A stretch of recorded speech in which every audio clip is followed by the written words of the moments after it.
Kalau kemudian situasi hari ini dibilang Pilkada DKI ini memang beda.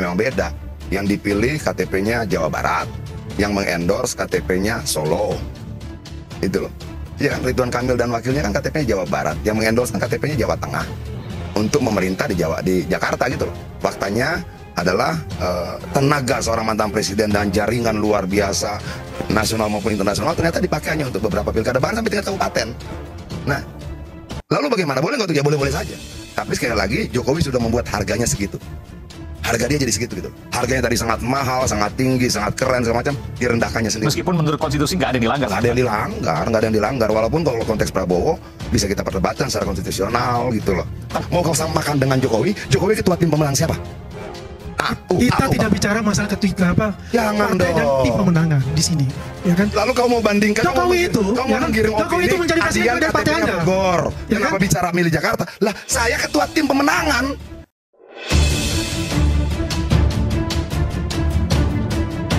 Assalamualaikum warahmatullahi wabarakatuh. Halo pemirsa, selamat datang kembali di channel ini. Bagaimana kabar pemirsa sekalian? Saya doakan semoga sehat selalu dan salam akal sehat. Pemirsa, kali ini perdebatan terjadi di acara Rakyat Bersuara antara Adiana Pitupulu, politisi PDIP, dan juga Waketum Jokowi Mania. Awalnya Adian menyebut bahwa Jokowi turun marwahnya setelah melakukan endorsement kepada calon-calon kepala daerah. Ia menambahkan bahwa masih banyak masalah di negara ini yang jauh lebih penting.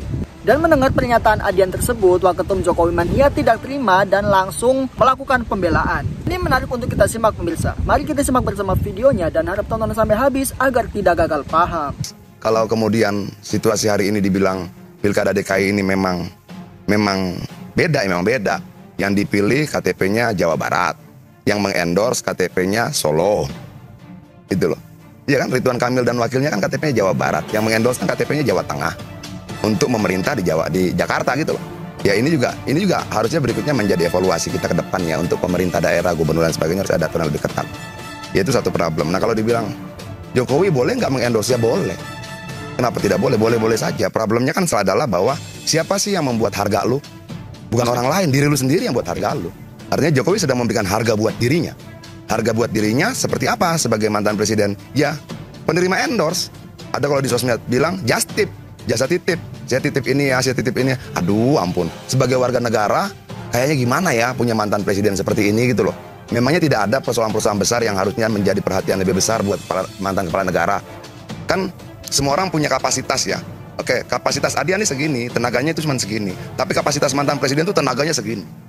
Dengan kapasitas sebesar ini, jangan ngurus yang ini. Itu loh, urus persoalan lain, kemanusiaan, kekerasan, pelanggaran HAM dan sebagainya. Harapan saya begitu gitu loh. Ya tapi kan saya sebagaimana layaknya warga negara yang lain cuma bisa berhenti berharap toh. Faktanya kan tidak seperti itu. Faktanya adalah tenaga seorang mantan presiden dan jaringan luar biasa nasional maupun internasional ternyata dipakai hanya untuk beberapa pilkada, bahkan sampai tingkat kabupaten. Nah, lalu bagaimana? Boleh nggak tuh? Ya boleh-boleh saja. Tapi sekali lagi Jokowi sudah membuat harganya segitu. Harga dia jadi segitu gitu. Harganya tadi sangat mahal, sangat tinggi, sangat keren, segala macam, direndahkannya sendiri. Meskipun menurut konstitusi nggak ada yang dilanggar. Nggak ada yang dilanggar. Walaupun kalau konteks Prabowo bisa kita perdebatkan secara konstitusional. Apa bedanya kemudian seorang mantan presiden 2 periode? Kalau kita lihat rekam jejaknya, wali kota 2 periode, mantan gubernur DKI, kemudian mantan presiden 2 periode. Emang nggak ada urusan lain tentang bangsa ini yang lebih besar? Ada dong, banyak dong, kemiskinan, stunting. Bicaralah tentang itu. Itu loh. Kenapa bicara tentang pilkada kabupaten? Sadar nggak Pak Jokowi, kamu tuh membuat hargamu tuh menjadi seperti itu. Itu loh. Itu saja sedihnya. Tapi kalau lu tanya, secara konstitusional salah nggak? Ya enggak. Secara undang-undang salah nggak? Ya enggak. Itu loh. Tapi seperti orang bilang begini, nilai lu tergantung lu memilih siapa lawan lu. Itu loh. Kalau kemudian kita mau punya nilai tinggi, lawan kita harus gede. Lawan kita harus besar. Lawan kita harus kuat. Kita harus masuk pada pertarungan yang besar, pertarungan yang kuat. Nah sebagai mantan presiden 2 periode, kok masuk pertarungan kabupaten gitu loh?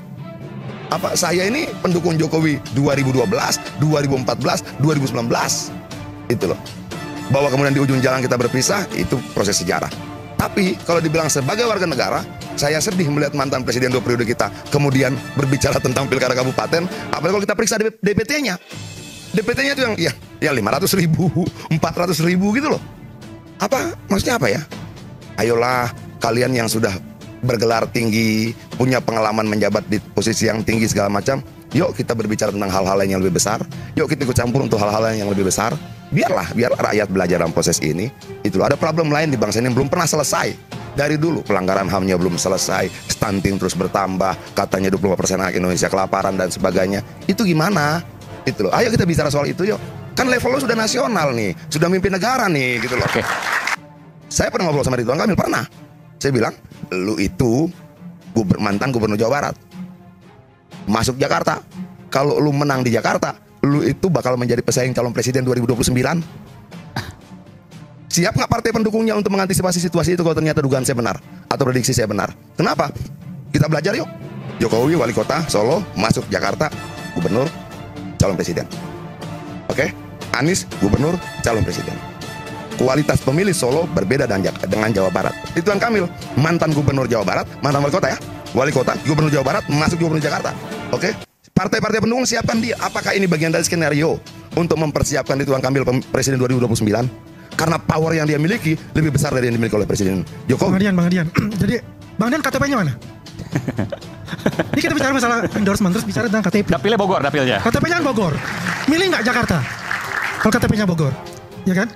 Kita jangan ini Pak, Bang Adian. Sorry Bang Adian. Satu persatu. Pertama KTP saya Jakarta, yang dibilang Bang Aiman tadi dapil saya Bogor. Oke, jangan disamakan. Saya ketua tim pemenangan pilkada se-Indonesia dari PD Perjuangan. Mau disamakan sama Jokowi?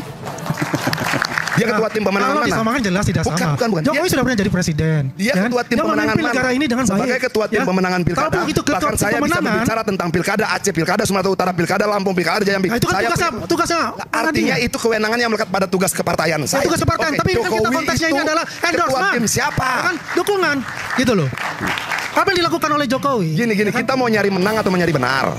Loh, kalau mau nyari benar, yuk kita diskusi yang enak. Jangan bandingkan kenapa saya ketua tim pemenangan pilkada perintah partai. Saya bisa bicara tentang pilkada 30 sekian provinsi, 545 pilkada, saya bisa bicara. Kewenangan itu melekat pada saya. Pertanyaan saya, mau kau samakan dengan Jokowi? Jokowi ketua tim pemenang siapa? Kita tidak bicara masalah ketua apa Jangan partai dan tim pemenangan di sini. Ya kan? Lalu kau mau bandingkan, Jokowi kau mau menggiring Jokowi itu menjadi presiden dari partai Anda. Bogor. Ya Kenapa kan? bicara milih Jakarta? Lah, saya ketua tim pemenangan. Terima kasih kalau Pak Adian. Terima kasih. Terima kasih. Lu mau menggunakan itu tapi yang jelas, untuk membandingkan gua dengan Jokowi. Bang Adian, yang jelas ya. Dia itu ada presiden Republik Indonesia, mantan presiden Republik Indonesia. Dipilih oleh seluruh rakyat Indonesia. Bukan hanya partai Anda. Bung Aiman, dicek dulu. Jangan-jangan Pak Jokowi itu mendapat mandat dari PSI untuk menjadi juru bicara. Jangan-jangan. Makanya karena ada orang PSI di sini, kita tolong tanya. Apakah misalnya PSI memberi mandat kepada Pak Jokowi untuk menjadi juru kampanye setidaknya di Jakarta maupun di Jawa Tengah? Jangan-jangan ada loh. Maksudnya gimana jadi Pak Jokowi dengan PSI? Tadi kan disebutkan karena anaknya di ketua PSI. Terus ada kaitannya dengan partai PSI. Adian kan mengatakan saya punya tanggung jawab politik karena saya ketua pemenangan seluruh Indonesia.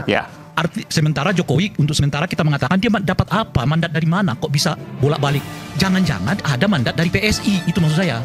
Nah itu dia. Maka PSI mungkin perlu kita tanya, apakah Kaisang anaknya Pak Jokowi itu memberi mandat kepada bapaknya untuk menjadi juru bicara setidaknya di Jakarta maupun di Jawa Tengah. Nah ini ada orang PSI-nya, itu maksud saya. Silakan Lina.